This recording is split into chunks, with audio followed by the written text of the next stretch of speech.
This is an iHeart podcast. Guaranteed human. If audiobooks are your thing and you've been meaning to listen to more of them, you should check out a podcast called Earsay, the Audible and iHeart Audio Club, hosted by Cal Penn. Each episode spotlights standout audiobooks on Audible across all kinds of genres: sci-fi, comedy, romance, thrillers, and more, with Cal talking to guests who help break down what makes each story worth listening to. It's a fun, easy way to discover your next great audiobook. Check out Earsay on the iHeartRadio app, Apple Podcasts, or wherever you get your podcasts. The universe is full of mysteries. Black holes, quantum physics, galaxies.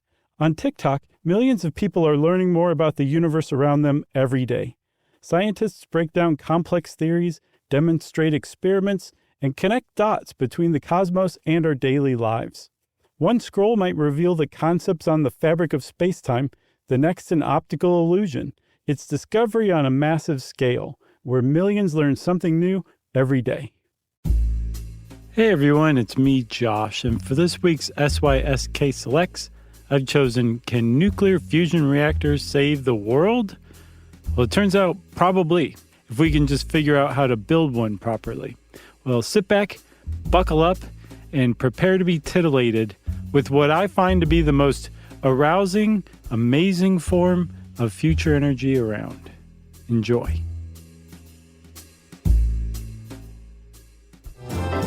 Welcome to Stuff You Should Know, a production of iHeartRadio's How Stuff Works.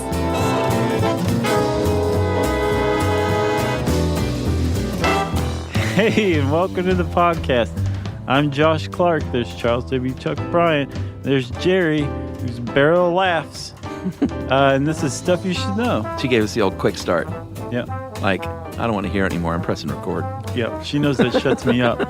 Or at least cuts off whatever conversation I'm chiding her with. It was great. I'm telling you, if we could release the 20 seconds before each show as its own show, Yeah? it would be terrible. No one would care. No. We'd think it was funny, but everybody else would be like, you edit this out for a reason. Yep. So, Chuck, how you doing? Great. Have you ever been to Aix-en-Provence, France? No. Is that a place? Yeah. No, I haven't. It is a rustic little town in Provence, and it is strangely, maybe even ironically, in the non-hipster use, but in the actual... Yeah. It's a real word. Definition of the word. Also site to one of the most futuristic engineering projects humanity's ever undertaken. Meat, work, meat. That's the sound it makes. Oh, I thought you were mocking me. No. For being thrilled by the thought of this thing. No, it is kind of funny that this thing's in a sleepy little town. It's like a hamlet, maybe even. CERN in Switzerland. That's not in the city, is it? No. You can't build these things in cities. That's why they're in sleepy towns. Exactly. Because no one knows they're being poisoned. Yeah, and you can push the mayor around pretty easy. Exactly. This thing is called ITER, I-T-E-R, which is an acronym for the International Thermonuclear Experimental Reactor. That's right. Which really gets the point across. Did you know the word acronym is an acronym? That's not true. Okay. I just want to see how long you would try and sort it out in your head. I would have kept going like another what it means. 30 seconds maybe. That would have been a great joke. I could have just kept it going like, I'm not going to tell you. Maybe 15 seconds. Because you would have gotten looked it that up. much more. Sure. So, no, I wouldn't have looked it up. I would have figured it out myself. Anyway, ITER is this a colossal engineering project. Somebody compared it to the pyramids at Giza. Oh, wow. Yeah, that's exciting stuff. Sure. The thing is it's a nuclear fusion reactor, and it's the culmination of decades of attempts to create a nuclear fusion reactor. Yes. Because we got fission down, and we'll talk about the difference in a minute. Yeah. But fusion has been very elusive, and nowhere is it more apparent than in the ITER project. Yeah. Because this thing is going to cost approximately $50 billion when it's completed. $50 billion. They started in 1993. They're hoping to turn on the switch in 2020, but it's looking like 2023 or 2024. And it won't be starting to produce anything until the 2040s at the earliest. So what's the point? I'll tell you the point. Yeah. If we can figure out nuclear fusion, Chuck, literally the world's energy problems will be solved for millennia. Yeah. If we can just figure this out, we will have a almost no radioactivity nuclear option. Yeah. Almost limitless fuel supply. Yeah.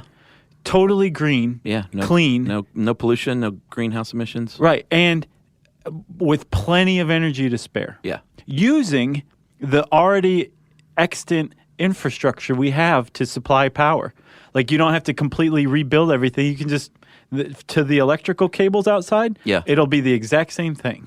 Yeah, you can just go to a nuclear fission reactor and press the button that says fusion, and it'll all of a sudden join atoms instead of split them. Exactly. It's that easy. That's what the difference is. With fission, you're splitting atoms and you're gaining energy from that. With fusion, you're smacking them together, and you're gaining even more energy because you're exploiting a different fundamental force. Yeah, and that I was being coy. Clearly, there is no button because we would have pushed it a long time ago. Yeah. And when I say no pollution and no greenhouse emissions, before the pedantic among you write in, we know that just even shipping something from here to there causes pollution and greenhouse emissions. Good. But we're talking about the output of the reactor itself is very green. So if you want to know all about ITER, well, we're going to talk about it here or there because you just can't talk about nuclear fusion reactors and not mention ITER. But if you want to know a lot about ITER, there is a really great article called A Star in a Bottle, and it's by a person named Rafi Kachadurian, and it was written in The New Yorker not too long ago. Yeah. And man, it is every detail you want to know about the ITER project written really well. And it's long, but it's totally worth the read. Yeah, it's all over the news lately, and for good reason. You said a lot of energy. I have a stat. Going to throw back to the old days here. Per kilogram of fuel, if we're talking fusion and fission. Lay it on me. Fusion produces 4 times more energy than fission. I saw 7. It's probably one of those things where it's like 5 to 10 or something. Right. I found 4 times. And Okay. 10 million times more than coal. Yeah. 10 million times the energy as coal. Yep. And that's with equal fuel, per kilogram of fuel. Right. It's just, I mean, it is the future. Yeah, and you can say, well, that's great because we want 18 million times the amount of power that coal provides. You can say, whoa there, buddy. You can also bring it backwards because you can supply an awful lot of power then with a lot less fuel. Yeah. We're like the advantages of nuclear fusion are mind-boggling. Sure. And very few downsides, which we'll get to, of course. But. Yeah. I mean, like really genuinely, it's not just like some, like, here's all the great stuff about it and just don't pay attention to all these like really horrible aspects. Yeah. Like there really aren't too many downsides. The downside is we are at this moment incapable of successfully creating a commercially viable nuclear fusion reactor. That's right. But we've got an understanding of what the challenges are ahead of us thanks to the last 50 or so years of really, really, really smart physicists working on the problem of nuclear fusion. And the great inspiration for nuclear fusion is the sun. The sun and all stars like it are enormous, immense nuclear fusion reactors. So if you are building a nuclear fusion reactor here on Earth, you're essentially creating a star. And that is a very difficult thing to do, it turns out. Yeah, the sun creates, I know we talked about the sun in our very famous episode on the sun. The sun creates 620 million metric tons. It fuses 620 million metric tons of hydrogen at its core every second. So every second at the sun's core, it produces enough power to light up New York City for 100 years. New York City? Every second. And that's the sun. And all we want to do is do the same thing on a much smaller scale. That's all? I think the guy, there's this kid who built one in his garage, and he said he wanted to, I saw this TED Talk, he wanted to create a star in a box, is what he called it. Yeah, I've seen it, like this New Yorker called it a star in a bottle. Yeah, this kid's name is Taylor Wilson, and he's a nuclear physicist, and he's like 16. Wow. And he's he created... like Doogie Howser. Yeah, he created a successful one, and the key, though, is not to be able to create the fusion. The key is to be able to harness enough plasma, which we'll get to, at a high enough temperature and density for there to be a net power gain. Right. Like you can create fusion, but in order to get out more than you're putting in is the only thing that matters, because what you want to do is create electricity. Exactly. There's two huge challenges right now to nuclear fusion. We pretty much understand it enough to start it going and get energy from it. The problem is material science isn't at a point where it can build a containment vessel to really house a thermonuclear reactor. Yeah. And then the other big obstacle is, like you said, net energy gain. Like if you're putting in as much or more energy than you're getting out of your nuclear reactor, then you're wasting energy, and that's the opposite of what you're supposed to be doing. Yeah, they're not just trying to impress people with their science knowledge. No, but they're trying to create energy. Up to now, though, Chuck, like every single thermonuclear reactor that's ever been built has just been impressing people with knowledge. Like Sure. They haven't gotten any net energy out of a single thermonuclear fusion reactor yet. Oh, see, I have that they're right now they're up to like 10, presently they're at 10 megawatts. Oh, is that right? Yeah. And that's more than they put into it. A net gain of 10 megawatts currently. Everything I saw was when we turn this thing on, it should have a net gain. Yeah. But I didn't see that they've actually done it. Yeah, 10 megawatts now, and ITER is going to produce 500 megawatts. Right. Once it's fully operational. Right. So the next challenge then is this. If we're already getting a net energy gain out of it, then that means that the net energy gain it's not sustainable. Like you said, you want to keep the thing going so you don't have to keep starting from scratch to power it up. You want it to basically be self-sustaining, Yeah, so you man. just have to add a little more fuel to That's it. the dream. So let's talk about the history of fusion reactors, Chuck. Yeah, it kind of goes back to this guy named Lyman Spitzer. Mm-hmm. He's a 36-year-old Princeton astrophysicist, and this was in the 1950s. And he was recruited to work on the H-bomb, and went out and got a copy of a paper that was released from Germany, I think, right? That had done in previous Argentina. experiments? Oh, Argentina? Yeah, they announced that they Man, how did I get that wrong? They had successfully built a fusion reactor. Right. So he gets this paper, goes on a ski trip, starts thinking about how he can do this, takes a little break from his job building the H-bomb, and figures out, I think it's possible if we can harness this plasma. I guess we should just go ahead and define what plasma is, since we keep saying it. Well, there's the normal three energy states that we're familiar with: water, solid, and gas. Liquid, solid, and gas, right? Right. There's a fourth one. It's plasma. And plasma is basically like an energetic gas where the temperatures are so high that whatever atoms you put into it, the electrons are stripped off and allowed to move around freely. Right. Basically, the surface of the sun is plasma.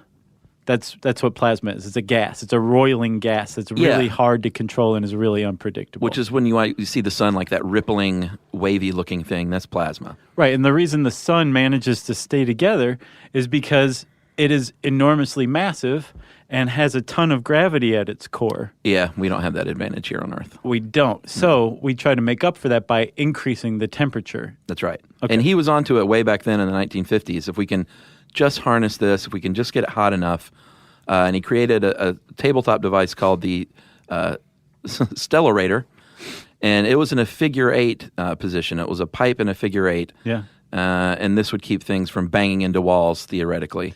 Yeah. And he was on to something because, well, we'll get to Lockheed later, but they're using a similar device now, a figure eight.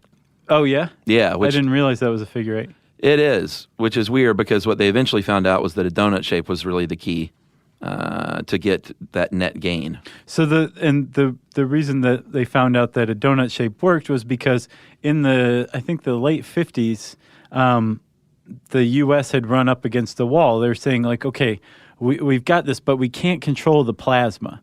Because think about it, what you're trying to do is create a star inside something, but it can't touch any of the vessel that it's in, or else it'll just completely erupt it. right?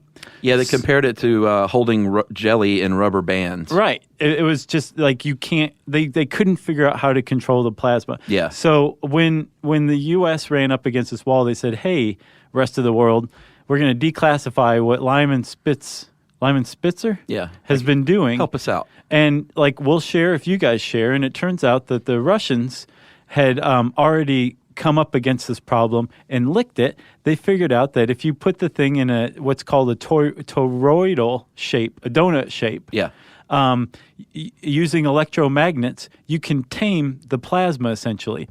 And the donut shape itself was pretty ingenious, but the real stroke of genius was by running electromagnets in rings around the donut. So it's like you have a donut and you put a bunch of earrings around it, right? Yeah. And those are electromagnets, so you're creating an electromagnetic force field which contains the plasma. But then you also put an electromagnetic force field in the middle of the plasma, so not only does it heat it up to the temperatures you want, it also stabilizes it further. So the Russians had invented what they call the tokamak, which is this donut-shaped nuclear fusion reactor that basically became the standard for the next 50 years or so. Yeah, you basically could achieve a really dense, super hot plasma. Uh-huh. And we'll get into temperatures and stuff in a bit. But since we can't create that kind of pressure that they have in the sun due to their gravity, the sun's gravity, right? You know, the sun and all those people. Yeah. Like you said, we had to make up for it here on Earth with temperatures. Right, because apparently if you are in in the middle of a nuclear reactor, a nuclear fusion reactor, you're going to find that the temperatures inside are about 6 times hotter than the core of the sun. Not even the surface of the sun, the core of the sun. And the reason why it has to be so much hotter is because, like you said, we can't replicate that density. Yeah. We can get to those temperatures that we need, but we can't get to the density, so we have to make up for it.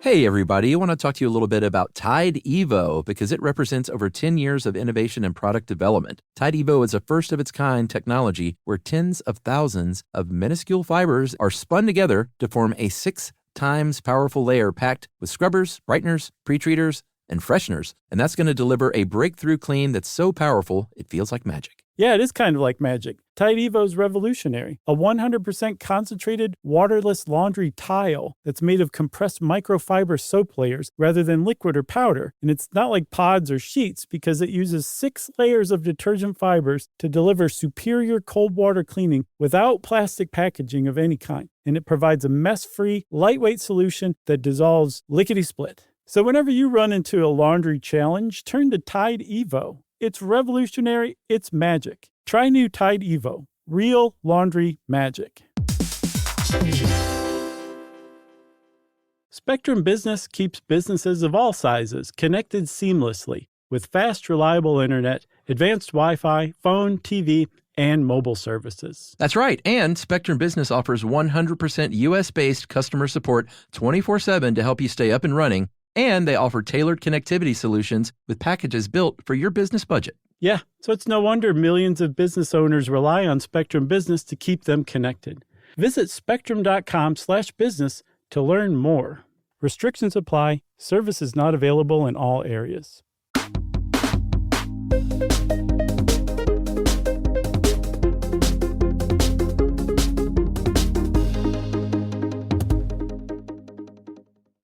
So, Chuck, we're talking about nuclear fusion, and it's actually surprisingly understandable at its most basic core. Yeah, you're fusing atoms. It's not the hardest thing in the world to wrap your head around. Yeah, so with fission, we're splitting atoms. You're taking an atom, and you're splitting its nuclei apart. You're splitting the neutrons and the protons apart from one another. And when you do that, one of the 4 fundamental forces, electromagnetic force, pushes them away. And you get this burst of energy. Yeah. With fusion, you're taking nuclei from different atoms. You're taking protons and neutrons, and you're smashing them together. And when you do that, you're unleashing what's called the strong force, which, appropriately enough, is stronger than electromagnetic force, which is why nuclear fusion yields more energy than nuclear fission. Yeah, Einstein himself said, each time you smash these things together, you're going to lose a little bit of mass. And that little bit of mass is a ton of energy, as it turns out. That's right, the famous E equals mc squared. Yeah, and I don't think he realized in 1905, or maybe Einstein did. Einstein probably did. Yeah, Einstein probably did. I would guess he did. Yeah. So the problem is, even though it is very easy, just smash some protons together, there is a tremendous amount of resistance to that smashing together. They don't want to smash together. No, because it's just like if you take a magnet, two magnets, Yeah. and you put the positive poles toward one another, they repel one another, right? Yeah. Same thing. That's the same principle on an atomic level too. If you take protons, which are positively charged particles, and try to put them together, they repel one another. And the closer you get them together, the stronger the repellent force is, the electromagnetic force, right? But if you can get them close enough, the electromagnetic force is overcome by that strong force, the strong nuclear force, and they become bound together. Because the strong force is that one of those four fundamental forces of the universe, and that is the force that keeps atoms together. And that force is stronger than the force that repels like charged particles. Yeah, and when you talk about close, they need to be within 1 times 10 to the negative 15 meters of one another. Right, so in order that to is, fuse. If you'll indulge me. Sure. Are you going to read a bunch of zeros? Yeah.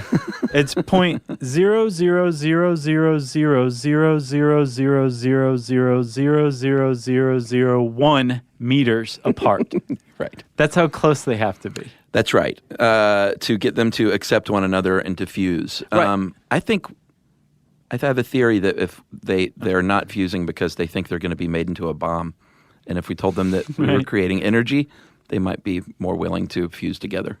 Yeah, because protons are peaceniks. Everybody knows that. Sure. So when they do fuse together, right, when you do cross that threshold and the strong force takes over and overcomes the electromagnetic force, like we said, a tremendous amount of energy is released.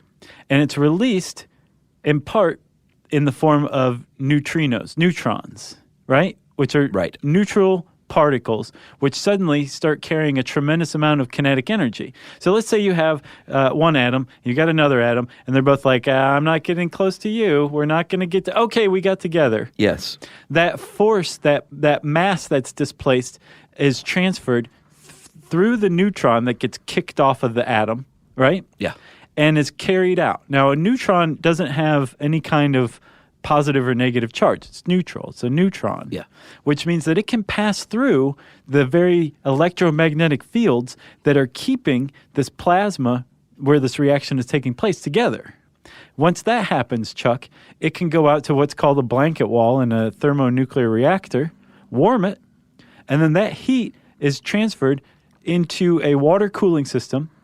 The water's warmed up, turned to steam, which generates which I guess moves the turbine. Yeah. And then all of a sudden the turbine's producing electricity. Yeah, it's funny how it gets so complex, but all you're still trying to do is create steam. Yeah. To turn a turbine. It's like hooking the ISS up to a horse. Right. You know? Move it over there.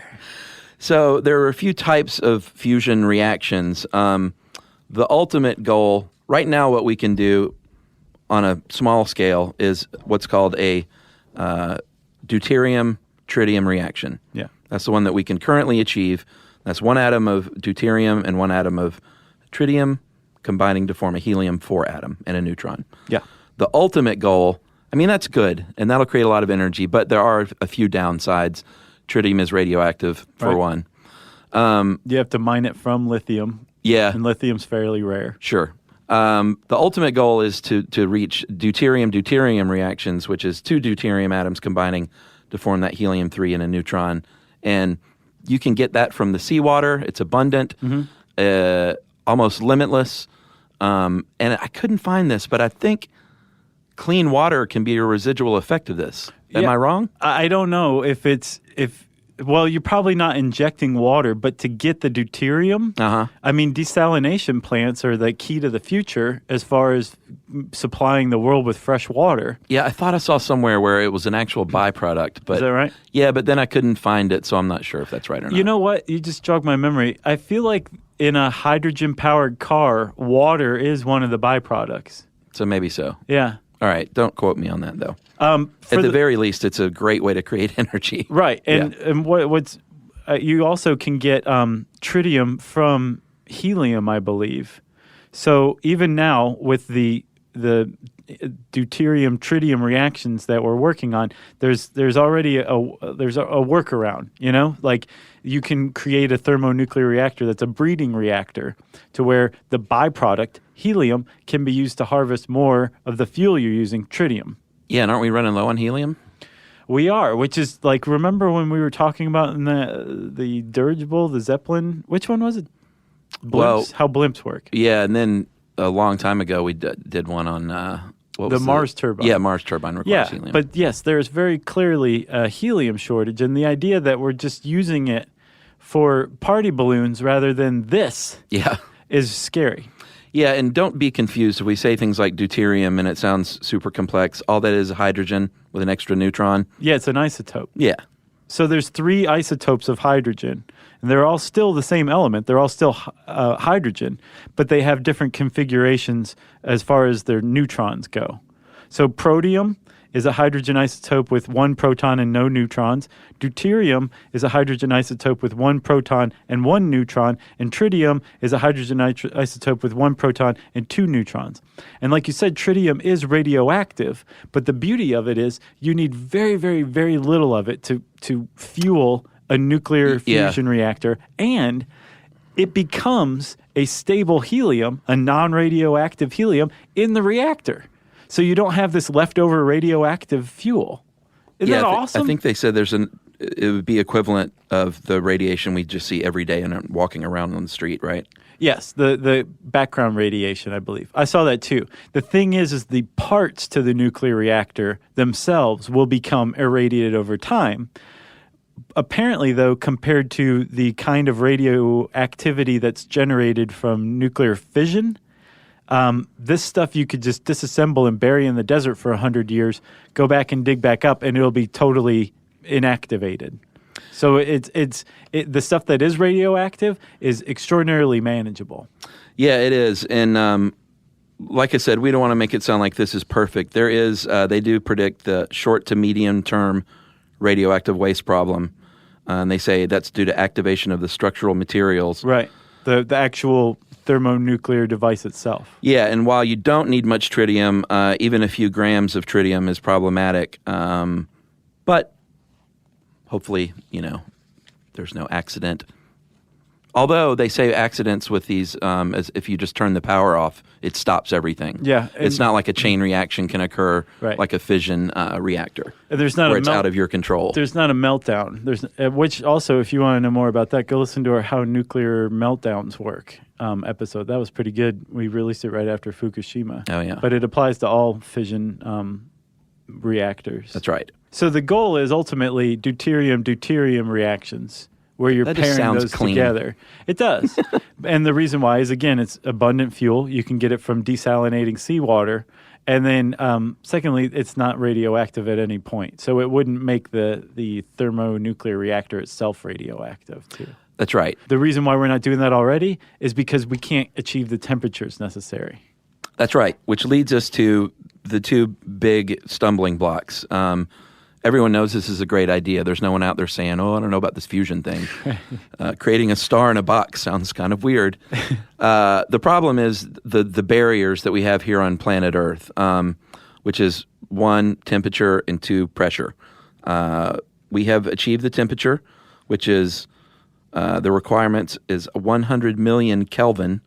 And like you said, that's about 6 times hotter than the sun's core, which is pretty intense.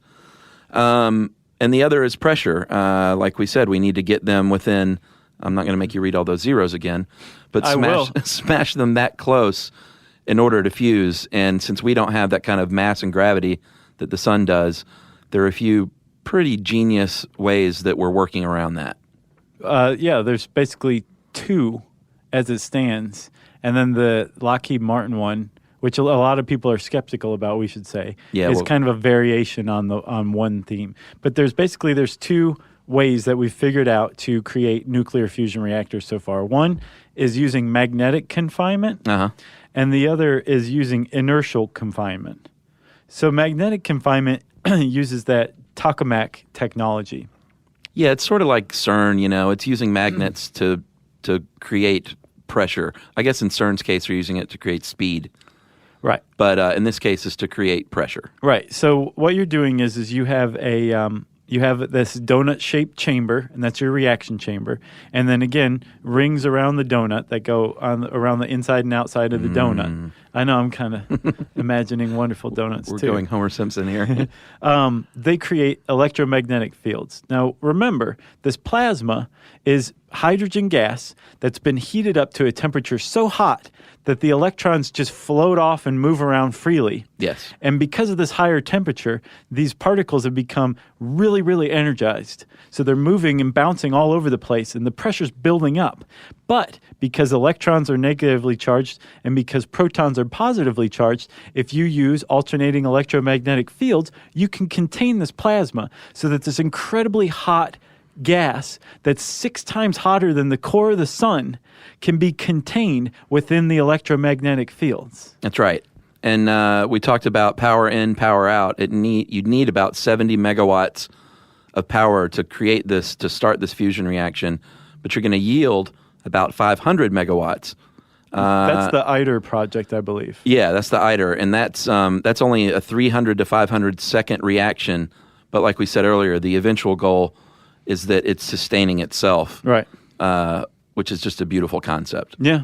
So basically, what they do is they have the gas is injected into the chamber, the hydrogen gas, and then there's the electromagnetic fields that are holding the plasma in place. But then remember, we said the Russians figured out that if you put an electromagnetic field in the middle of the whole thing, it will stabilize that plasma, but it also heats it up. So it serves this double purpose. And then just to add a little extra temperature, they shoot it with microwaves and some other stuff. Yeah. And then heat it up. And then as the plasma goes crazy and all the fusion energy is released, the neutrons move their way outside of the electromagnetic field into the blanket, which they heat up, and the heat energy is transferred to power that turbine. That's or right. Move the horse down the lane. And it's just creating steam. Yeah, and that's what ITER is doing right now. That's what they're trying to prove. And then also, as ITER is spending billions and billions and billions of dollars and running into tons of delays, it's an amazing project. Lockheed Martin basically just came out and said, oh, by the way, this thing that you're trying to do that's going to be 100 feet tall and require staggering amounts of energy and money, we're doing one that puts out the same amount of energy as yours, but it's a tenth of the size, which means it's almost out of the gate commercially viable. Yeah, that is their Skunk Works division of Lockheed, and they announced this like 3 days ago. Here in mid-October, and they've gotten a lot of blowback from the scientific community. Because they wouldn't release data. They don't have data. They said it's a high beta device right now and kind of shut out the scientific community as far as questions go. Right. And every scientist that I saw interviewed for this said, yeah, they're trying to get some attention, to get some partners to join in. Well, yeah, plus it makes you want to run out and buy Lockheed Martin stock, because if one company can figure out how to create a thermonuclear fusion reactor here on Earth that's scalable, that fits in a truck. Then that person would be very wealthy. Yeah, so it's a dubious claim, but they are, they're working toward a good thing. I'm not like poo-pooing the whole thing. Right. But until they have hard data and like some proof, then I think the scientific community's got their arms folded right now. Yeah, and I mean, they have released some details. It's just not detailed enough for a scientist. It's detailed enough for Aviation Week. I bought it. They wrote an article on it, and basically what the guy they interviewed was saying was that over at ITER, they have a low beta ratio, which is the amount of electromagnetism that you need compared to the amount of plasma you can put into the chamber. Yeah. So there's like 5% plasma to 95% electromagnetivity Right. or electromagnetism just to keep this plasma thing from just blowing up. Right. Because that can happen. Sure. They might not melt down, but if everything went wrong, the whole thing could blow up. Well, and you know what an atomic bomb is. It's a fusion reaction. Right. This is a lot of those all put together Yeah. in 100-foot tower. This guy was saying that the beta ratio for their machine is like 100%. So what he was saying is they figured out a way, and again, it's not very detailed. Sure.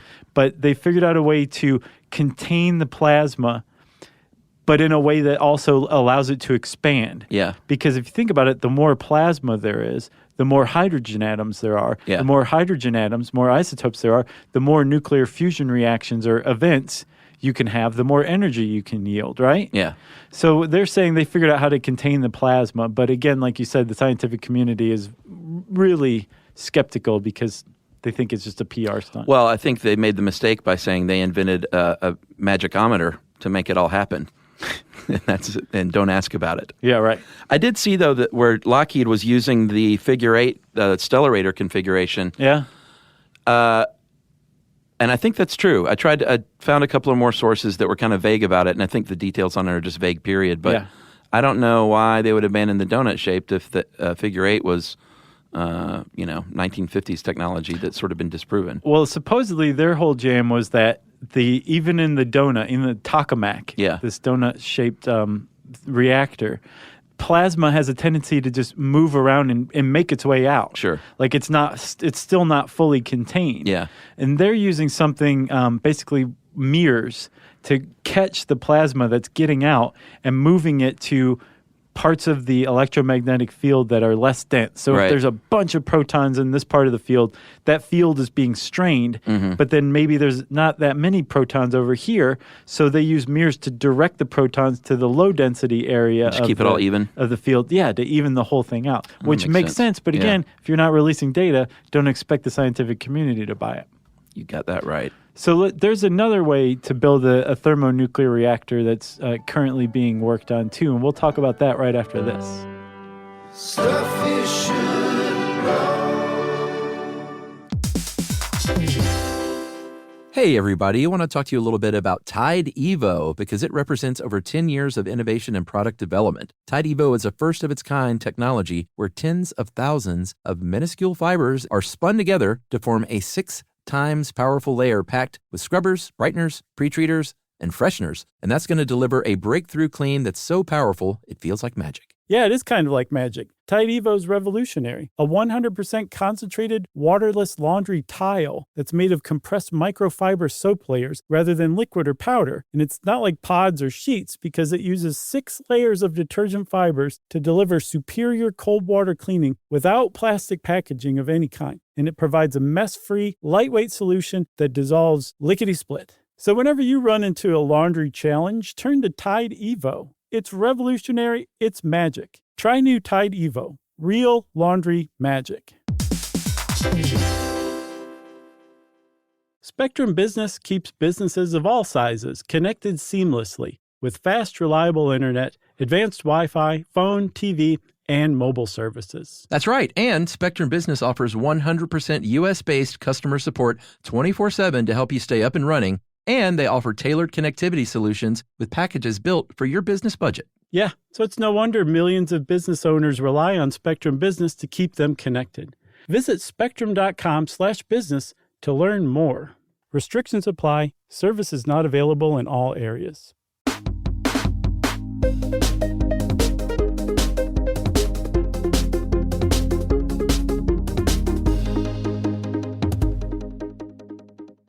So, buddy, magnetic confinement is pretty neat. And we talked about that, and that's understandable, and I love it. I want to date it. But internal confinement, I want to marry because it has lasers.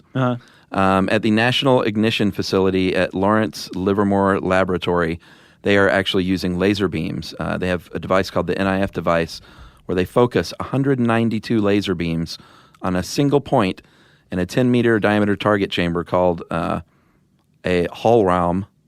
That's got to be German. Mm-hmm. And basically, inside that target chamber, they have a little tiny pea-sized pellet of deuterium tritium in a little plastic cylinder. it's funny that it can be plastic somehow. Yeah, you'd think it would introduce like impurities or something into it. Yeah, or it would need to be like iron or something. I don't know. It just seems unstable. But that is 1.8 million joules of power from these lasers that's going to heat the cylinder up, generate some X-rays, and then that radiation will convert that pellet into plasma and compress it. So again, they're creating plasma, but instead of smashing it together with magnets, they're superheating it with lasers. So that's your money's on that one. You like that I just one think more. it's neat because I like lasers. But that's your preference of the two. Yes. Well, actually, whichever one works is going to be my preference. Okay. And that one will yield 50 to 100 times more energy out than energy put in. I gotcha. So that's a good goal.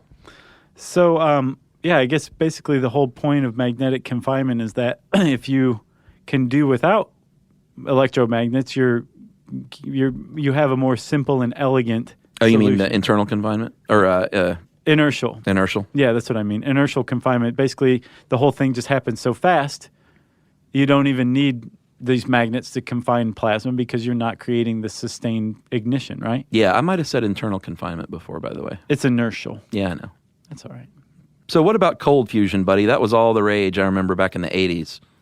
Yeah, because in 1989, some researchers said that they successfully created nuclear fusion using just room temperature stuff, like palladium. They took palladium and Banana peels and beer cans? pretty much heavy water, which had deuterium in it, and they put the whole thing together and created nuclear fusion without the high temperatures, hence the name cold fusion.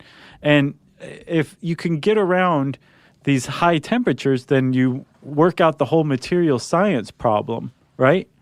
And if you work out the whole material science problem, then it's a desirable thing to have cold fusion. The problem is a lot of scientists tried to replicate these guys' findings and weren't able to. So basically, they were kicked to the curb. So does that mean, has cold fusion been abandoned? Or are people still trying to get on that train? No, in 2005, some UCLA researchers basically said, we think we might have this thing down. And they did. It's something called pyroelectric crystal fusion. Oh, that's right. Pyroelectric fusion. They use a crystal? Yeah, where basically it's the same result. They do what would be called cold fusion. The problem is it has a negative net energy yield. You have to put in a lot more energy than you get out of it. Right.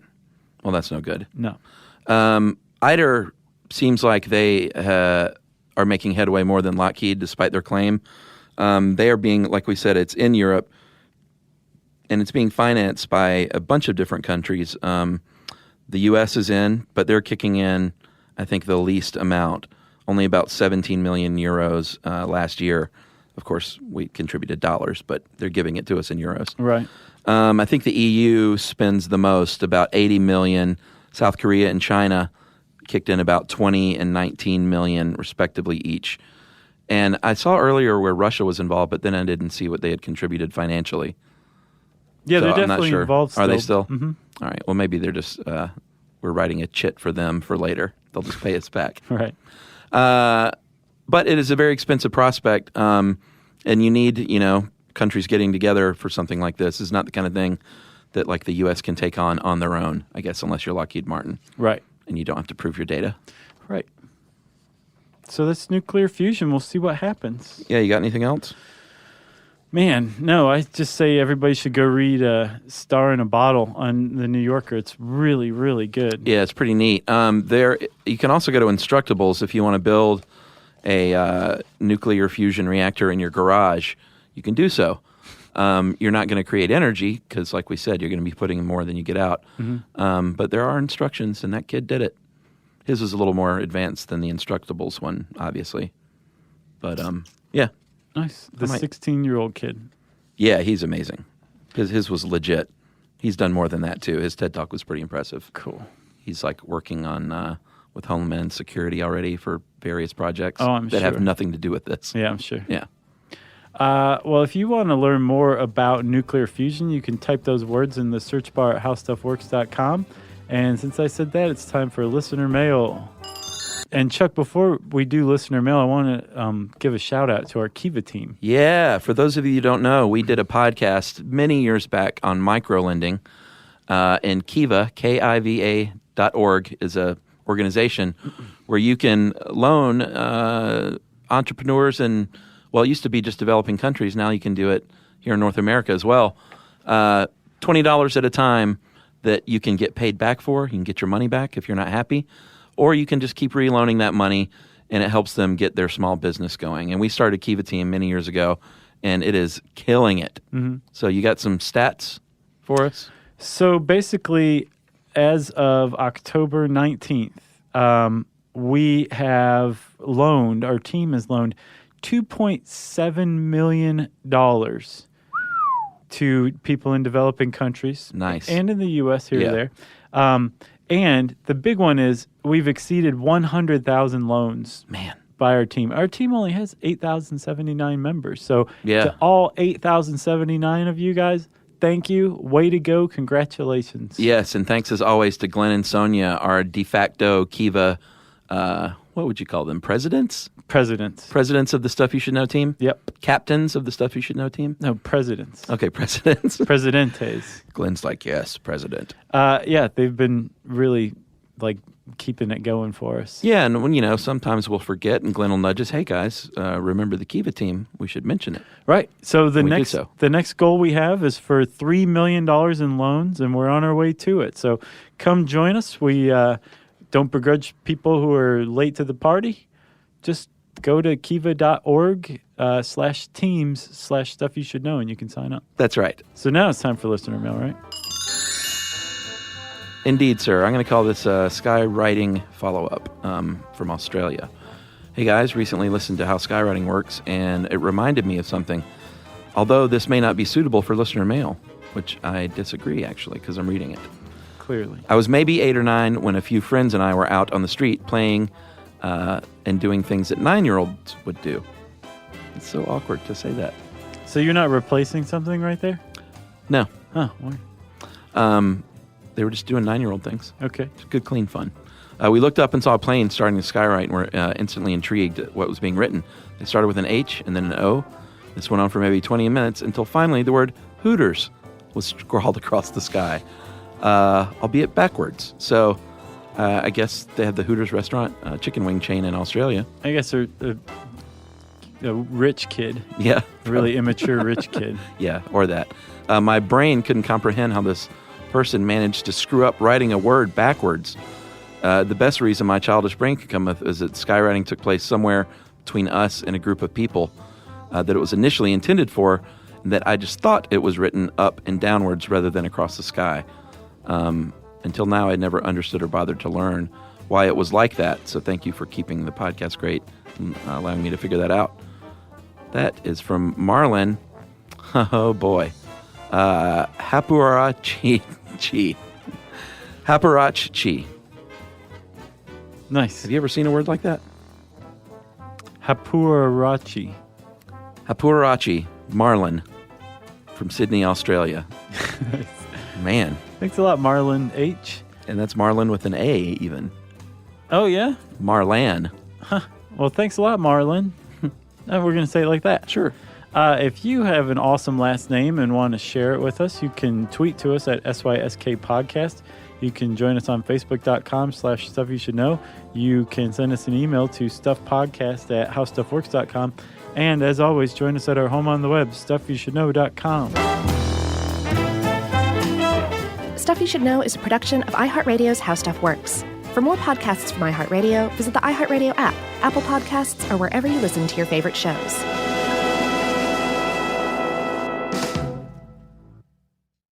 Everyone knows winter is the real mess maker. You don't need WeatherTech floor liners for summer unless you hit the beach and half the beach ends up back in your car, or the campsite dirt ends up in your trunk. Then you'd want a cargo liner, or a road trip goes sideways, lemonade spills, ketchup goes rogue, ice cream drips. Yeah, you'd be pretty happy about those WeatherTech seat protectors. So just to be clear, as the mud you're inevitably going to step in this summer, you don't need WeatherTech unless you plan on doing summer. Visit WeatherTech.com today. Making sense of the news is a full-time job, but it doesn't have to be yours. Not when The Guardian's new podcast, Stateside with Kai and Carter, does it for you. 3 times a week, journalists Kai Wright and Carter Sherman cut right to it asking what's actually happening and why does it matter. Drawing on The Guardian's reporting, they provide perspectives on everything from sports to fashion and deliver it with clarity and context. Listen to Stateside with Kai and Carter, wherever you get podcasts or watch on YouTube. This is an iHeart podcast.